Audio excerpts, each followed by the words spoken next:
Hey Scrub Cubs, me Scrub Bear here. Welcome back or to my Save the World Hero Ability Concept series.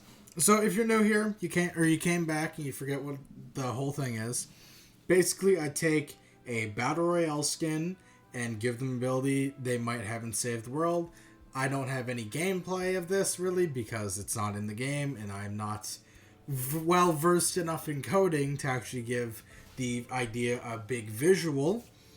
And well, today I'm going to go over the Season X Battle Pass or the Chapter 1 Season 10 Battle Pass. This has every skin in that Battle Pass because none of them were ported as heroes in Save the World. So this video may be a little long. Feel free to sit down. If I remember, or if I can get to it, there will be chapters you can go to if you want a specific character from the Battle Pass. And you might hear my mouse scrolling. I'm sorry about that. Anyways, let's get in with the first character here with Catalyst. Kunai Storm makes rifts on the ground, sending enemies into the air for fall damage. So the way it would work is the kunais, wherever they land, that's where rifts would spawn. Rifts would spawn where the kunais land, making like a cone sort of shape, I suppose, if you're looking at it directly above. And what will happen, Husk will walk into it, they will be rifted to the build height and take fall damage, sort of like how it was with the floor launchers. I don't know if floor launchers still do fall damage or not, but they, as far as I know, they used to. So it'd launch them up, and they take fall damage when they hit the ground.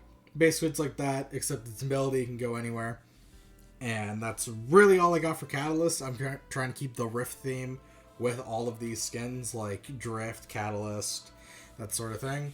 Like, basically the Fox Clan, I guess you could say. But right now, I only have Drift, if you want to see my previous video. One of my previous videos for Chapter 1, Season 5. That is Drift in it. This has the Drift. What am I going on about? The Drift Remix Catalyst. So, if you want to see that, feel free. I can show. You can just go back, or you can just look at the Google spreadsheet I'm going to leave down below, which will show all the different ability concepts. I don't remember if I updated it or not. So, let's hope I did. Anyways, let's get with the second skin here with X-Lord, or as I like to call him, Hot Lord, because damn, look at those abs. I can't believe I said in the video. Anyways, basically what it is, I don't know what percentage it would be. It'd just be get better loot from containers when searched.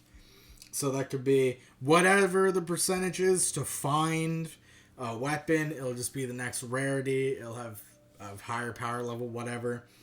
I just think just the general get better loot, because I don't really know the numbers of how loot drops and all that. I probably should have researched that. But with what it is, I don't know the exact numbers or percentages or anything, so I'm just leaving it blank. Get better loot from containers when searched. So you can get better the throwables, get higher rarity, more damaging, whatever. It'd just be better all around. Here we go with Tilted Technique. Grenades leave wet paint on the ground in the size of the explosion, making Husk slip. So if you use monks, you know how the banana works. The bananas, the Husk slip, they stumble when they jump on one. So it'll just be like that with the paint, but it'll be a bigger size, and it'll last, let's say, 10 seconds on the ground. It'll just stun enemies. After about, let's say, 5-10 uses, the paint will disappear, and you'll have to throw another grenade. Since it is the size of the grenade explosion for the wet paint, it can be increased with other heroes. So that'll just make it a little easier to stall enemies if you feel like playing that way. In my opinion, it's not as fun doing stall builds and stuff like that. However, if it is your cup of tea, if Tilted Technique gets in the game, I think you'd really enjoy it. Anyways, let's move on to Yonder. Warcry makes enemies dance within 1 tower radius of the user, and he'll just play some sort of EDM track because he is like a DJ. Since he is a remix of DJ Yonder, so he's a DJ, so it'd be some EDM. I think the idea of Husks dancing within the 1 tower radius of the user when Warcry is active is very interesting because we don't really have many Warcry abilities that do something like that. The only thing we really have is snaring with Major Oswald. And even then, it's not, as far as I know of, it's not that good. So maybe this would be better, maybe not. Who knows? I hope it would actually be wonderful. I hope it would be great. But who knows? We'll just have to have it in game for it to work. Let's go with Sparkle Supreme. I'm going based off the disco style she has. It's literally called disco. So I thought of, how about when you emote for 5 seconds, it gives players a 10% damage boost and makes all husks in the radius of whatever you're dancing, wherever that is. It'll be the same radius as your war cry, or as base war cry, I should say. It'll be in the same radius as that, and it makes husks dance. I said 5 seconds because it's still not that overpowered, but it'd still be pretty overpowered if you can just salute constantly and have that just like, oh, so they just constantly dance so they can't attack anything. I just thought, let's make it 5 seconds because the dance moves emote, the one free emote everybody gets if they have the game at all, they have the dance moves emote, and that lasts 7 seconds. So you'll basically have to go through the entirety of the default dance to have the boost active, just so it's not easily spammable and that everybody can do it no matter what emotes they buy or if they played for a long time or not. So that's my idea. If you have a better idea for Sparkle Supreme, feel free to leave it below, hit me on Twitter, whatever.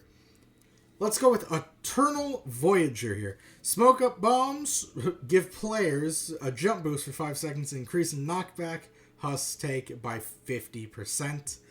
So this can be really good for something like Bull Rush, or I think the rocket launcher is called the Dam Buster.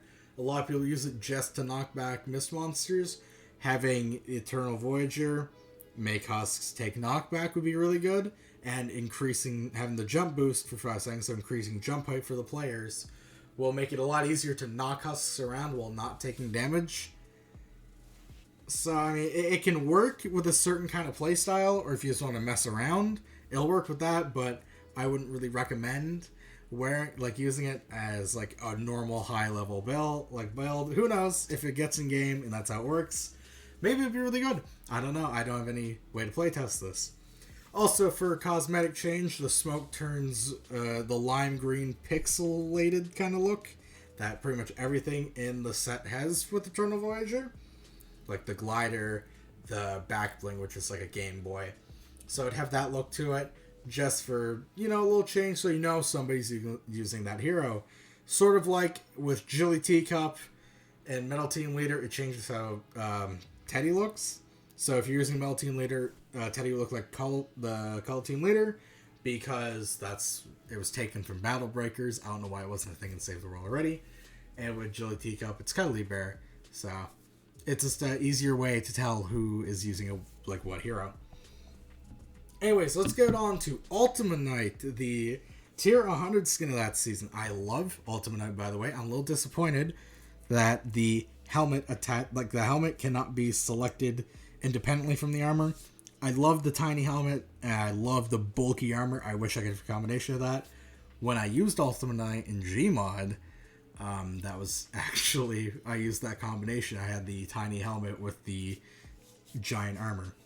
Anyways, for Ultima Knight, his ability that I selected is swords have a 50% chance to crit on heavy attack. So basically every 2 swings of a heavy attack, you're going to crit. So this will work for certain weapons. So ones where you do a lot of slashing. I think there's one where you also spin. I think that's also a sword one. Maybe. Just if you just fully just take it, damage, crit build, whatever, and have heavy attack efficiency for swords, you can just spam that, go to town, you'll be getting crits, and you might even be able to absolutely destroy an encampment using it.